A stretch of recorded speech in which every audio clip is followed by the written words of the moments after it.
प्रभु यीशु मसीह में मेरे प्रिय भाई और बहनों, आप सभी का आज सुबह की इस प्रार्थना में मैं हार्दिक स्वागत करता हूँ। मुझे आशा है कि आप सब कुशल और प्रभु की कृपा में हैं।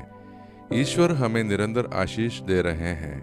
हम सबके पास उन्हें धन्यवाद देने के अनेक कारण हैं, जैसे हमारा जीवन, परिवार, स्वास्थ्य, भोजन और सबसे बढ़कर उनका असीम प्रेम। मैं उन सभी का धन्यवाद करता हूँ जो इस प्रार्थना को प्रतिदिन सुनते हैं, विशेष कृपाएं प्राप्त करते हैं, दूसरों के साथ इसे शेयर करते हैं और इस प्रकार आशीर्वाद के दूत बनते हैं। ईश्वर आप सभी और आपके परिवारों को आशीष दे।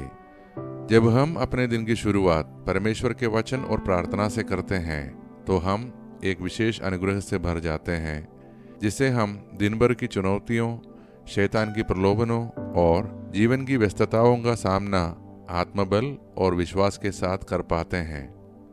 आज हम मनन करेंगे शामुएल का पहला ग्रंथ अध्याय 1 पद संख्या 9 से 28 तक, जो हमें एक साधारण लेकिन गहरे विश्वास वाली स्त्री हन्ना की कहानी सुनाता है। हन्ना एक ईश्वर भक्त स्त्री थी जो वर्षों से संतान के लिए तरस रही थी। समाज में बांझपन को कलंक समझा जाता था और हन्ना उपहास और अपमान का सामना कर रही थी। फिर भी हन्ना का रवैया हार मानने वाला नहीं था। वह रोई लेकिन टूटी नहीं, बल्कि अपने दर्द को लेकर सीधे परमेश्वर के पास गई।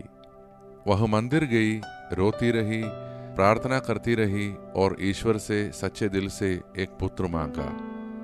पद संख्या 10 और 11 में कहते हैं, और वह मन ही मन में बहुत ही दुखी होकर यहोवा से प्रार्थना करने लगी और फूट फूट कर रोई और यह मन्नत मानी कि हे सेनाओं के यहोवा, यदि तू अपनी दासी के दुख पर दृष्टि करके मुझे स्मरण करे और मुझे एक पुत्र दे, तो मैं उसे जीवन भर यहोवा को अर्पित करूंगी। यहाँ हम देखते हैं दर्द को भी विश्वास में बदला जा सकता है। हन्ना का आंसू उसके हारने का प्रतीक नहीं, बल्कि उसके भरोसा का प्रतीक है। उसकी प्रार्थना संकल्प के साथ थी। उसने केवल मांगा नहीं, समर्पण का वचन भी दिया।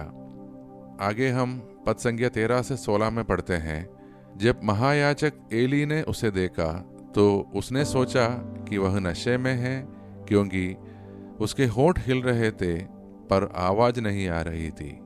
हन्ना ने उत्तर दिया, मैं तो खेदित मन की स्त्री हूँ। मैंने अपनी चिंता और खेद को यहोवा के सम्मुख खोल दिया है। यहाँ से हमें यह सीखने को मिलता है कि सच्ची प्रार्थना दिल से निकलती है, शब्दों से नहीं। जब लोग हमें गलत समझे, परमेश्वर हमें सही समझता है। आगे हम पढ़ते हैं, तब एली ने कहा, शांति से जा, इस्राएल का परमेश्वर तेरी विनती पूरी करे। और हन्ना ने जाकर खाया और उसका चेहरा उदास ना रहा। यह परमेश्वर के जवाब का प्रारंभ है। प्रार्थना के बाद चेहरे पर आशा लौट आई और फिर हन्ना गर्भवती हुई और एक पुत्र को जन्म दिया, जिसका नाम रखा शामुएल, जिसका अर्थ है ईश्वर से मांगा हुआ। प्रिय भाई और बहनों, इस कहानी का हमारे जीवन से क्या संबंध है? जब कोई आशीर्वाद देर से मिलता है तो इसका मतलब यह नहीं कि परमेश्वर ने मना किया है। इसका मतलब हो सकता है कि वह आपको कुछ बड़ा, कुछ विशेष देने जा रहा है। हमारी गुप्त प्रार्थनाएं सार्वजनिक गवाही बन जाती है, जैसे शामुएल का जीवन पूरे इस्राएल को प्रभावित करता है। ईश्वर केवल देने वाला नहीं, सुनने वाला भी है। वह आपके आंसुओं की भाषा को भी समझता है। क्या आप भी किसी गहरे दर्द, समस्या या प्रार्थना को लिए हुए हैं? क्या आपको भी ऐसा लगता है कि अब तक जवाब क्यों नहीं मिला? तो आज परमेश्वर आपसे कहता है, मैंने तुम्हारी प्रार्थना सुनी है। आज भी वह वही परमेश्वर है जिसने हन्ना को उत्तर दिया था। हन्ना केवल अपने बेटे की मां नहीं बनी, वह परमेश्वर के वचन की साक्षी बनी। उसका जीवन गवाही बना उस विश्वास का जो आंसुओं के बीच भी हार नहीं मानता। आज हम प्रार्थना करें कि हम सबका विश्वास भी हमारे परिवार के लिए गवाही बन जाए। तो आइए प्रिय भाई और बहनों, हम अपने आप को परमेश्वर के हाथों में सौंप दें और मिलकर प्रार्थना करें। सर्वशक्तिमान परमेश्वर, जैसे हम इस सुंदर दिन की शुरुआत करते हैं, हम आपको हमारे जीवन के लिए, हमारे परिवार के लिए, आपकी उपस्थिति और आनंद प्रेम के लिए धन्यवाद देते हैं। हम प्रार्थना करते हैं, हे प्रभु, हमारे परिवारों की रक्षा करें, हमें एकता, प्रेम और क्षमा से भर दे। हमारे बच्चों को अच्छा स्वास्थ्य, सही मार्गदर्शन और आत्मिक सुरक्षा दे। पति पत्नी में प्रेम और विश्वास को गहरा करें। जो परिवार टूटा है या टूटने की कगार पर है, उन्हें अपनी शक्ति और चंगाई से जोड़ दे। हे प्रभु, इस संसार में शांति स्थापित कीजिए।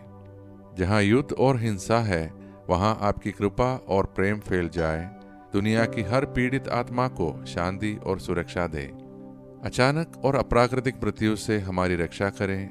हमें सतर्क, तैयार और आपके प्रेम में स्थिर बनाए रखें। हमारे जीवनों को अपने पवित्र वचन और आत्मा से भर दे।